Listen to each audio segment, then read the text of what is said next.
everyone, welcome or welcome back to the Marketing Nomad YouTube channel. I am the Marketing Nomad. Alrighty, I think it was day before yesterday. Today's Monday. So on Saturday, I was talking to a client, alright, and one of the things that I just happened to say, we were in conversation, one of the things that I just happened to say was, allow yourself to be happy. And I thought that was such a beautiful statement because sometimes I also need that reminder. Sometimes I feel like there are things in my life that are not going maybe according to my expectations, or maybe there's some problem over there and I'm trying to come up with solutions. And I feel like it's easy for us to focus on what's not going well. It's very natural as well for us to kind of get immersed in that energy, even though there are certain aspects of my life that are going well, or that I can be happy about as well. And I feel like it is about allowing myself to be happy while also understanding that there's a part of me that maybe is worried or is upset or disappointed about certain aspects of my life. I am learning, and this is, of course, I feel like a lifelong journey for me, but I am learning that I can be happy about certain aspects of my life while also holding space for the other, perhaps not so happy emotions that I may be feeling about other aspects of my life. I don't necessarily have to focus on one emotion at any given point of time. They are not mutually exclusive, and I can allow different emotions to exist. And that's something that I am trying to be more cognizant about. I'm still a work in progress with respect to this, and like I said, it's probably going to be a lifelong journey for me, where sometimes when I feel like I'm too immersed in the things that are not going well, or things that are not aligned to my expectations, or problems that I really need to kind of get in there and solve and figure it out, I feel like instead of focusing only on the emotions that I feel with respect to those aspects of my life or my business, for example, fear, anxiety, panic, maybe sometimes sadness, disappointment, frustration, anger, I want to honor what I feel for those aspects of my business, while also understanding that I can make space for happiness with respect to aspects of my life that are going well, or maybe wishes that come true that I once prayed for. And so this balance is a little bit tricky because I don't want to neglect what I'm feeling towards this aspect or these aspects of my life and my business, the ones that are, I probably have very difficult emotions that I'm dealing with.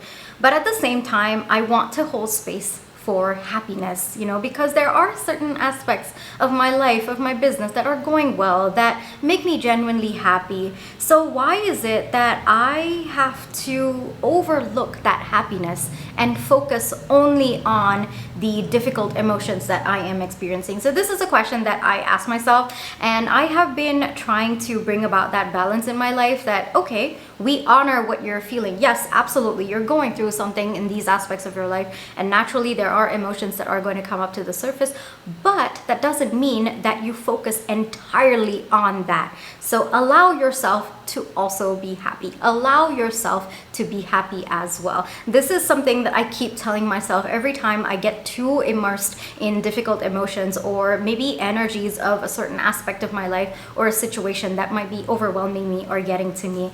And like I said, it's a little bit tricky because it means that you have to be intentional about your happiness. You have to keep reminding yourself that, hey, I understand that we're going through something difficult in certain aspects of our lives, but there are certain aspects of our lives that are going well as well. So let's do a healthy balance between, those aspects and the aspects that are going well. So there's that intentional shift that I need to make in order to allow space for all of the emotions that I am feeling at this point in time, and not necessarily focused on the difficult parts of my life. And I feel like there is such a natural tendency to just make that my entire life. I've done it so many times in the past where there would be one aspect of my life, one tiny aspect of my life that wasn't going well, and other aspects of my life would be going fine, but I would just like hyper focus on that one particular thing that was not going well, and I would make that my entire identity, or I would completely immerse in that energy. So I am doing my best to step away from that pattern of behavior, and I instead, now that I recognize that, hey, this is something that maybe everybody has a tendency to do, that, if there are certain aspects of one's life that is not working out, there is a tendency to focus only on that because there is probably emotional investment there. What's going well, you're not necessarily thinking so much about it because you're more focused on what is not going well. There's probably some kind of like emotion management that needs to happen there, some kind of fixing, so on and so forth. And so there is a natural tendency to be focused on those areas. And I guess it's also the way our mind works as well. So I understand that, but we are also going to be making space and intentionally shifting our focus to allow us to experience life in the full spectrum of it, not just what is not working out, but also what is working. So a very balanced approach to life. And I feel like that is also what life was meant to be, to experience the full spectrum of it, not just one emotion or one aspect to be either working well or not working well. No, it's about the full spectrum of emotions, and happiness does come in that as well, but sadness does, frustration does, anger does, disappointment also does, fear does, panic does, so many other emotions as well. So it's about the full spectrum and experiencing the full spectrum, holding different emotions at the same time, and understanding that one doesn't cancel out the other, and I can make space for all of the emotions that I am feeling at this point in time. So I feel like it's been an intentional shift on my end, especially in, I guess I would say the last couple of months. It's been like a aggressive focus.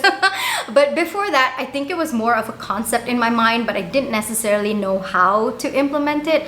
But I feel like I'm being more intentional about it. So every time I feel like I am immersing myself too much into energies of things that maybe are not working just yet, or problems that I am looking for solutions for, or maybe something that I'm disappointed in, I feel like there is a kind of a reminder that I give myself that, hey, all right, we're focusing too much on this. Let's kind of shift our focus to something that is lighter, something that makes us happy, or let's remind ourselves of things that we need to be grateful for, or things that are working out for us. So I feel like I am intentionally telling myself this, and I feel like that has been one shift. Another thing that I do is I actually have a list of things that make me happy. That's it. That's just it. I have a list of things that make me happy, and it's a running list. Any activity or anything that's going well in my life, I just write it down. It's kind of a gratitude book, I guess I would say, but it is one specific book that I keep just for things that are working well, things that I'm grateful for, things that maybe I wished for at one point in time and it has come into my life, or I have manifested it, or the universe has brought it on my doorstep, or even surprises as well. So I guess you could call it a gratitude journal, but it is only specific for that. It is only for things that once I read it, either there are action items that I can do to make me happy, right? Or allow happiness to be intentional about bringing in happiness into my life, or those are things that, are working really well in my life, and I just can look at it or think about it and feel happy. All right, so I guess it is, I don't know what to call it, because I'm kind of writing on both sides. Like, how do I say this? The front part of the book, the front part of the book is the gratitude aspect of it, all right? And basically, I just write things that I'm grateful for. And behind, I kind of reverse the book, and I've written action items to intentionally bring joy into my life. So for example, I'm feeling really, really low about one aspect of my life. What makes me happy? Maybe looking at butterflies, or watching a certain kind of video on YouTube. Those are little things that bring me happy, that make me happy and bring me a little bit of that joy and light energy into my life. And so if perhaps sometimes you are grateful, but it's not necessarily introducing the kind of joy or light energy that you're looking for, I would highly recommend, like, at least just, it doesn't even have to be anything complicated. Just start writing what makes you happy. That's pretty much it. It could be dance, it could be writing, it could be a particular maybe go-to sitcom that you have that just makes you happy. Because in that moment, one of the things why I decided to start writing this down is because you absolutely know what makes you happy. But in that moment of time, all right, when you are kind of focused on what is not going well, or you're disappointed, you're sad, these thoughts don't necessarily come to your mind. These action items don't necessarily come to your mind. And if you see it as a list that is in a book or somewhere that you've written,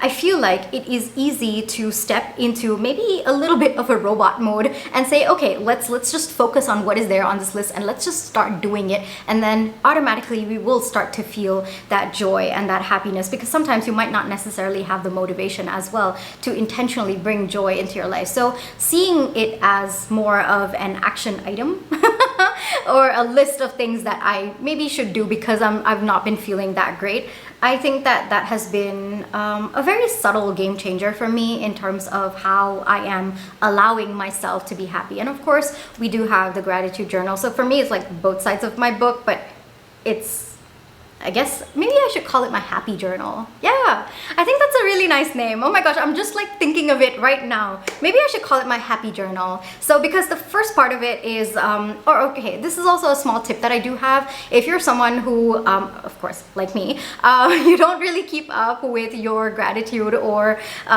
some people want to do daily gratitude. I do daily gratitude. I try to. What I do is I write the month on top, and I make sure that I fill in all the dates of that particular month. Like, for example, today, this is April, right? So it'll be like April and then 1 to 30th. I basically give myself 3 lines so that I have enough space to write all my thoughts. Like, it's not just what I'm grateful for, but also some of my thoughts about it or how it came about, some additional information. So I basically leave 3 lines, but it is accounted for, like 1, 2, 3, 4, 5, and then I go all the way till 30. So I'm making sure that whatever happens, if you see any date skipped, you will go back in there and you will fill it. It doesn't matter if I'm seeing 5th of April not filled when it is 10th of April. That's okay. I will go back in and fill it up with something that I'm grateful for in that moment of time. So either way, I'm filling out all the dates, but it might not necessarily be on that date. So that's a way that I'm keeping it. I'm hoping that this journal, because I kind of like have 3 lines per day, I guess I would say. So I think that this journal will probably last me a good year, given the number of pages that is there in this book. So I feel happy that my 1 year of 365 things that I'm grateful for is going to be part of it. It's not necessarily day-wise, but writing the date or the numbers down actually helps me make sure that it is 365. All right, so that's something that is a tiny tip, because I would start these gratitude journals, and it's so important because I know it's so important. It really, really helps center me. It really helps to remind me of the things that are going well in my life, things that I've prayed for, cried so much and prayed for at some point in my life, worked so hard for, and it has come into my life. It has manifested into my life. And, I feel so good when I am keeping up with my gratitude journal. And when I look back, it makes me so happy as well, like to tap into the energy of what I do have, just that energy of gratitude. It's really, really powerful. I highly recommend it to everyone. So I know the power of it, and I'm constantly, moving towards that energy, that power, because it really floods me and makes me feel so good as well. And it motivates me to even perhaps, work on the things that maybe not necessarily working well for me at this point in time, all right? So it's such a big motivator. It's such a powerful energy that I feel like I want to keep tapping into it. I crave that energy. So, but I never used to keep up with it. That's the thing. I would forget, or I don't know, I was just like, it would just pass off. So I would do it for a little while and then I'd forget, and then I'd do it for a little while and then I'd forget. So I wasn't the best at keeping up with it. So but I would put that as part of my, what is that? It was just like it was a planner. It was like a weekly, monthly planner, and then I would have like a page for gratitude, but then it would be along with everything else, like my monthly calendar, and then the next page would be my gratitude section. I think I have a bullet journal video somewhere. So that was what I was doing back then, where it would be like a monthly calendar spread, and then the next page it would be gratitude section, and then the next it would be my anxiety tracker, and then a mood tracker, so on and so forth. So it was kind of mixed up with a lot of things, and I wouldn't necessarily keep up with it. So I decided that, okay, you know what, I'm gonna just get a notebook, and this is going to be only for gratitude. So I started out with that. I just started writing things that I'm grateful for, and because, well, I have a tendency to not keep up with it, I decided, okay, you know what, we're gonna write all the dates of that particular month, so that if there's something missing, well, when we remember, like for example, 5th, 6th, I don't remember to do it, and then I remember to do it on the 7th, I will go back in, fill 5th, fill 6th, and then fill 7th. All right, so that's just, it just helps me make sure that I'm collecting my gratitude for that particular month and collecting all of it. All right, so that started out that way, and then I just like I just flipped to the end of the book, and I just started writing. I just like reversed the book so that it looks like I'm writing a normal book and not the opposite way. So I just flipped the book, and then I started writing, and I just started writing action items of what makes me happy. Like just do it whenever you're sad, or whenever you kind of want that inflow of positive energy or happy energy. You just want to make yourself feel happy. You just want to be intentional about your happiness. Just blindly, like don't even think about it. Just don't let your logical mind step in. Just work through this action list, and you'll start to feel better. So that's helped me a lot. It just started out as like a whim. It wasn't even a conscious thought. I just started writing it out, but it has helped. It has helped because in those moments, sometimes you might not have the motivation. Sometimes those action items don't even come to you. You know, especially when you're like in the depths of sadness or frustration or anger, or, you know, very, very difficult emotions that you're carrying, you know, and you get to honor them as well, you know, like no judgment over there. But during those moments, it can be difficult to remember what makes you happy, and it has happened with me as well.